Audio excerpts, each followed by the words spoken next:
Hello everyone, welcome to Bisila Gota Romagnola channel. In this video, I will show you what my dogs eat. I must warn you from the beginning that this video is not about any kibble, expensive or not. My dog's diet consists of raw meat and bones for the most part, but also sometimes I cook for my dogs. Cooked food is not necessary and of course it is more time consuming, but dogs like it and tolerate it well. Feeding real food is not difficult or time-consuming if you are well organized and keep it simple. You will not see here any fancy recipes, but healthy, fresh food. So why feed dogs raw food? Isn't it full of bacteria? Isn't it safer to feed dry, commercial, well-balanced kibble? All good questions, and I can briefly answer it, but each question would need a separate video for a full and detailed answer. Eating raw meat and bones is appropriate for the digestive tract of dogs, as it is very similar to wolves' digestive tract. They may look very different, but the set of teeth and anatomy of the digestive tract is the same. Just like cows eat grass, so do deers. What do people know of wolves' diet? They hunt and eat prey, starting from mice and ending with deer. They also eat grass and berries. And yes, of course, meat contains bacteria, but also everything else the dog picks up from the floor with his mouth. Dogs have higher body temperature than humans, and we all know our bodies increase temperature to deal with infection. This tells us that dogs are more efficient at killing pathogens than us. The saliva of the dog has properties that start killing bacteria in the mouth already, and higher acid level in the stomach deals effectively with most pathogens. I can tell from my own experience that a healthy dog with strong immune system will not be harmed by raw meat. Some of my dogs occasionally snack on rotting fish by the creek and never get sick or even get diarrhea. Also, sometimes they will bury meaty bones and eat it the next day or even later. No digestive issues, except for bad smell from the fish. In the beginning, I was afraid of all the horrible things I'm saying now to you. I would take away rotting fish or unfresh bones, but given that our property has a fish-bearing creek, I was never successful 100%. With time I relaxed a bit about it, seeing that it's not causing any trouble. By no means I'm advocating for you to feed dogs unfresh products. I am only sharing my observations. Dogs are capable of neutralizing most naturally occurring pathogens. I learned to trust my dogs in this matter, although it took me a while. However, there are products like kibble and commercial dog raw food that contains more harmful bacteria than dogs can handle, and dogs get sick. Look up kibble recall for salmonella. I am sure you will be surprised with the result. Kibble recalled not just for overload of harmful bacteria, but also for toxic ingredients. Dr. Conor Brady wrote a great book about kibble. I highly recommend it to all who think feeding dogs kibble is natural and healthy.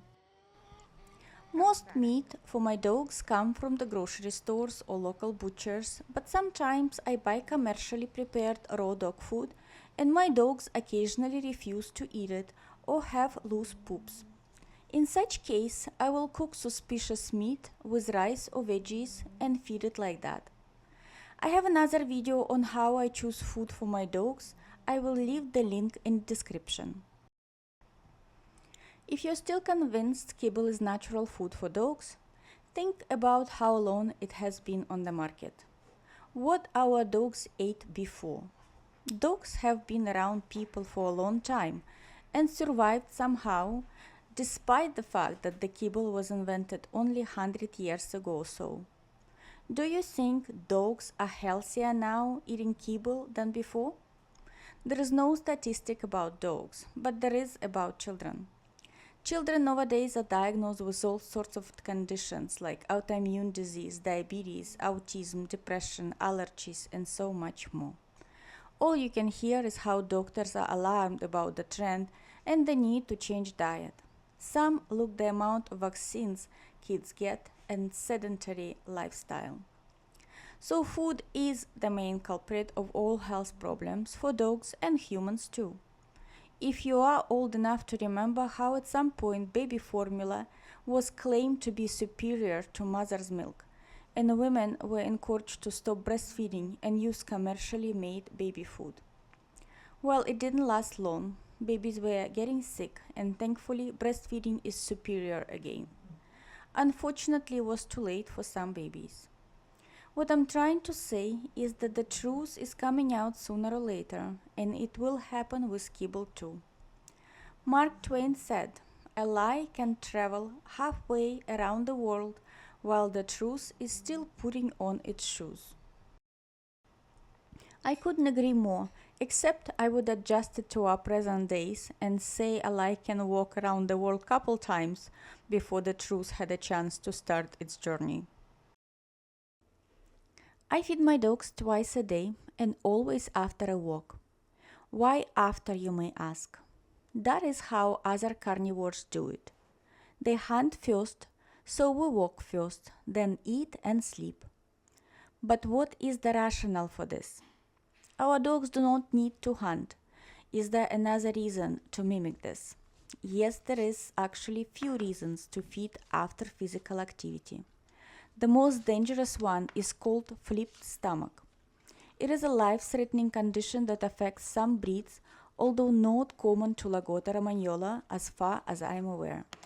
Usually happens to large, broad-chested breeds after they are fed large meals, especially kibble. It is always a good idea to consult with nature. Do you usually feel energized right after a meal or want a nap?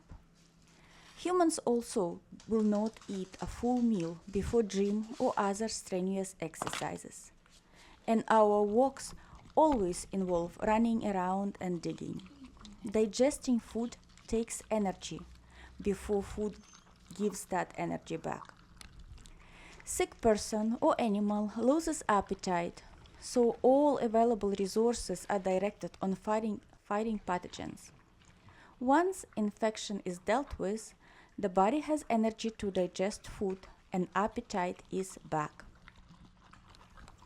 My dogs usually have an appetite of wolves, always eager and never enough. But sometimes older dogs would skip a meal or even two, and that is totally okay.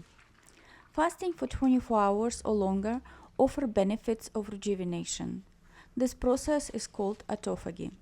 The body is getting rid of old and damaged cells to grow new and healthy ones. All dogs would benefit from it at least once a week, except for puppies, of course. But I have no strength to deny them food. There is a lot of fear around chicken bones, and here you can see my dogs eating it. They have been eating raw bones all their lives, including poultry bones. The only bones that are dangerous are cooked bones. The most danger present is poultry weight-bearing bones, particularly from farm-raised free-range birds. There is a huge difference between these bones. Chickens that are sold in stores have bones soft enough for humans to chew. So if your dog stole a chicken bone from you, do not panic. Monitor your dog. He will most likely be okay. Our farm chickens have bones so strong and if broken so sharp it can be used as a needle. These kinds of bones pose a real danger to puncture a dog's gut. The other problem with cooked bones is that they are not digested by dogs if cooked. If dog eats a lot of harmless looking little bones, they might cause bowel obstruction requiring surgery. Raw bones dissolve in dog's digestive tract, producing hard whitish poop. Bones are a fantastic source of calcium and fiber and loved by all dogs. I have a video dedicated to bones you might want to see if interested. So how much I feed and what I give. Up to now you have already seen some meals and you see there's no consistency in the amount of food and every next meal is different. or at least I try. I also never mix cooked food with raw. Some meals have salad, some don't. Bones I try to give every other meal. There is no consistency in nature, and I do not even try to make a completely balanced meal. The important part is to balance it out overall. Within a week, they will be offered a wide range of different foods. I don't have as much variety in my food as my dogs do. The portion of food will be different from time to time and dog to dog. In the heat of the summer, appetite is different, and adult dogs might want to eat once a day or smaller portions. Dogs with lots of outdoor activities will need more food than dogs that spend their time on the couch. Young growing dogs will need more than old dogs. I do not weigh the food, it's always approximate. If a dog is gaining weight, I give less food, and a skinny dog might have a bigger portion. If you can easily feel dog's ribs, the weight is perfect.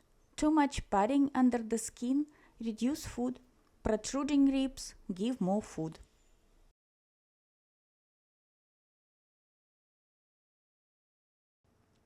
So let's start with fish.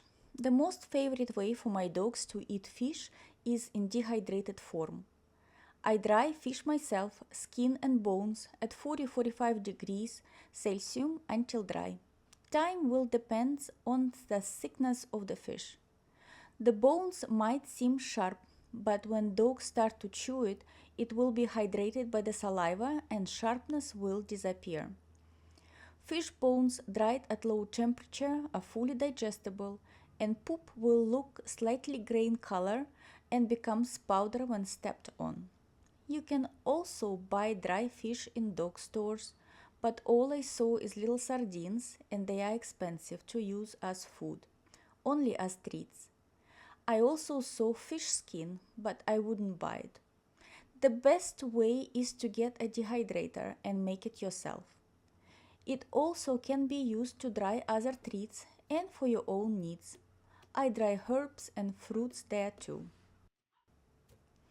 After dry fish comes baked fish. I remove the main bone from it, but I do not bother with the smaller bones. And you saw them eating boiled heads and bellies. I used to try and remove bones, but I gave up. I cook it until the bones are super soft and can't cause any harm. I see it coming out in poop minus all the awesome cartilage fish heads have to offer. Raw fish would only eat a few dogs and only few chunks. But I know dogs that love raw fish. You just need to try and see if it's suitable for your dog. I would like to say a few words about comments like my dog is so spoiled, wouldn't eat this or that. I truly believe dogs know what's best for them instinctively if they are on natural diet. Kibble-fed dogs are very confused to a point that they will pick up and eat non-edible objects. I know personally a dog that ate a kitchen towel and ended up having a surgery. But if a dog is on natural diet and refuses to eat certain food, there is a reason for it. First of all, is it a good quality meat? You may not believe me, but sometimes my dogs refuse to eat chicken of certain producers or some meat from grocery stores. So this would be the case of quality. Cooking this meat usually solves the problem of refusal to eat, but I cannot afford to discard it. The other problem could be due to the intolerance of certain food or the need for different protein at this time. One of my dogs never ate chicken, but recently started to accept chicken breast. One of my other dogs refuses to eat duck and guinea fowl. These personal preferences need to be respected, as I believe forcing dogs to eat this food because of hunger can lead to allergies and other health problems. All my dogs love blueberries and raspberries. Few eat strawberries, some eat bananas and apples. all love salads from leafy greens and cucumbers. I have a separate video on how I make salad for dogs. I grow lots of leafy greens like lettuce and chard, and dogs enjoy salads all summer long. In springtime, I collect grass the dogs like to eat and add it to the meat mixture. In the beginning, you saw a clip where my dogs ate avocado. How did you feel about that? Despite the mass belief that avocado is poisonous for dogs, it is not true. It is for some animals and birds, but not for dogs. A toxin called persin is highly concentrated in leaves and bark of avocado and also in skin. Ripe flesh of avocado has a small amount of persin that is harmless for dogs, if eaten in small amounts. Avocado is expensive, and the most my dogs would get is 3 to 4 teaspoons. I have not found a study that gave fresh avocado, but there are many that studied avocado meal and determined its safety for dogs. One study gave up to 18% of avocado meal, although I do not understand why anyone would feed dogs that much of avocado. The other unfairly treated vegetable is garlic. The study that produced facts about garlic toxicity fed dogs 15 to 30 grams of garlic per kilogram of dog per day. So let's say a dog weighs 20 kilos and that dog would get 300 to 600 grams of garlic per day. Why would anyone do this? And I have no idea how anyone do it. Dogs will not willingly eat that much garlic. Even with that insanity, not one dog died in that study. Garlic has fantastic antimicrobial and antiviral properties, and I use it in small amounts to treat infections and prophylactically. I will add it to yogurt or anything else dogs like. So what about vegetables? I do not believe veggies are natural food for dogs, and I do not cook veggies specifically for dogs. However, cooked veggies are tasty and dogs love it, and we share what we cook for ourselves. Obviously, I usually cook more than we can eat so we can share. They eat a lot of pumpkins because I grow it and they love it, and I cook it often. I have a separate video about pumpkins for dogs. Lots other vegetables can be given for dogs if they like it. My dogs like potatoes and broccoli and usually have all our leftovers. And yes, our food has salt and some spices, and that is totally okay. My dogs tolerated it just fine. So let's summarize this video. The main food in the diet of my dogs is raw meat, organs and bones. The food is supplemented with leafy greens and berries and food scraps. Sometimes our dogs get lucky to get meaty bones from hunters. We used to raise rabbits for dogs, and that what I would consider an ideal meal. Most meat that is sold in stores comes from animals injected with antibiotics and growth hormones. So if you have an opportunity to source meat from local trusted farmers, that would be ideal. Or perhaps you are a hunter, it's even better. Thank you for watching this video. I would be very happy to hear from you in the comments, regardless if you agree or disagree. Your comments give me a better understanding of how people feel about natural food for dogs and why. Thank you for watching again. See you next time.